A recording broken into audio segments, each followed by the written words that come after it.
Hey everyone, welcome back. Does Ludo King randomly send you back to your home screen right in the middle of a game with no warning at all? Here's the fix. This kind of silent, unexplained close is almost always a memory issue rather than anything wrong with the match itself. First, Force Code is every other app in your recent app list before starting a game since Ludo needs available memory to render the board and animation smoothly and gets force closed by the system when memory runs too low. Go to your settings app, then go to general, then go to iPhone storage and free space up. Since low storage adds extra strain that leads to these random closures.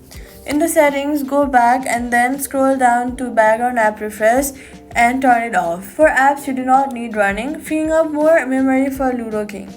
If the app keeps on closing randomly again, then restart your iPhone completely before your next game since a full restart clears memory buildup and is the most effective fix for this exact symptom. So all you've got to do is close all the background apps, free up storage, turn off background app refresh and restart your iPhone. Ludo King stays open throughout your game and that's it. Subscribe.